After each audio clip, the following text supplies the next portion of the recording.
Lorsque vous lancez la synchronisation de vos fichiers OneDrive, vous avez une colonne statut qui apparaît. Pourquoi y a-t-il cette colonne? Tout d'abord, c'est parce que sur OneDrive, vous avez une capacité de stockage très très grande, 1 téraoctet, et en général sur votre ordinateur, bien moins d'1 téraoctet. Ce qui fait que potentiellement, ça peut saturer votre ordinateur. Et c'est également pour éviter de saturer le réseau, c'est-à-dire d'éviter de mettre à jour des fichiers inutilement, surtout si vous ne les utilisez pas. C'est pour ça que vous avez donc cette colonne statut. Vous avez un statut, par exemple, avec le nuage, et ici, on voit un rond entouré de vert. Alors, qu'est-ce que veut dire ces statuts? Eh bien, par exemple, j'ai Bruno Digital, j'ai un nuage, qui veut dire que le fichier n'est physiquement pas sur mon ordinateur, mais qu'il est bien sauvegardé dans le cloud de Microsoft. Ce qui fait que lorsque j'ai une connexion Internet, j'ai juste à double-cliquer, on va voir 2 flèches tourner. Ça télécharge le fichier à partir du serveur Microsoft. Et maintenant, ce fichier est sur mon ordinateur. On voit bien la coche ici. Donc, tous les fichiers et dossiers avec cette coche indiquent que le fichier est physiquement sur votre ordinateur. Et dès que vous mettez à jour ce fichier, dès que vous le modifiez, la mise à jour se fait sur OneDrive. Par exemple, j'ouvre à nouveau ce fichier et on voit que celui-ci peut être modifié.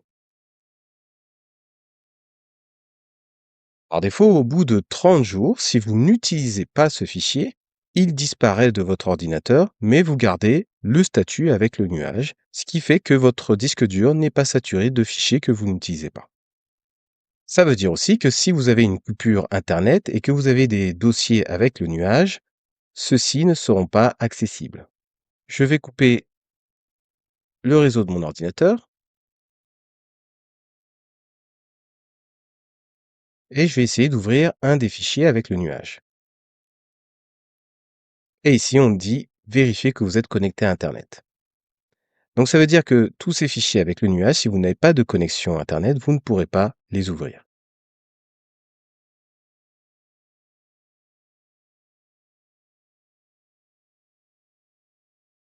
C'est pour cette raison que vous avez la possibilité pour chaque fichier de décider quels seront les fichiers que vous voulez toujours conserver sur votre ordinateur, ce qui sera très utile si vous prenez le train ou l'avion. Je fais un clic droit et j'ai la possibilité de toujours conserver sur cet appareil. Et cette fois-ci, j'ai un symbole vert plein. J'ouvre maintenant le fichier. J'ai bien accès à toutes les informations. Si je n'ai pas de connexion Internet, j'aurai toujours accès à ce fichier.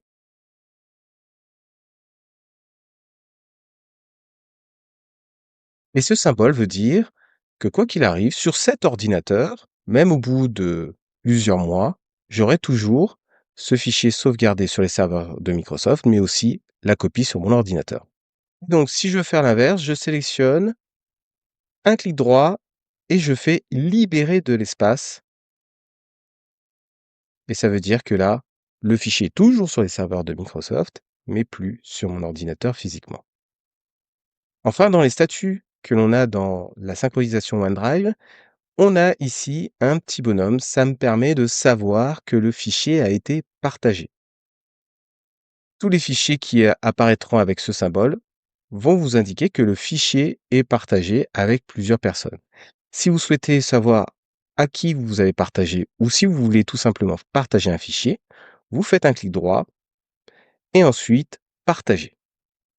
En cliquant sur partager, vous allez pouvoir partager ce fichier avec un lien de partage. Et si vous voulez savoir qui a accès, vous cliquez en bas à gauche sur ce symbole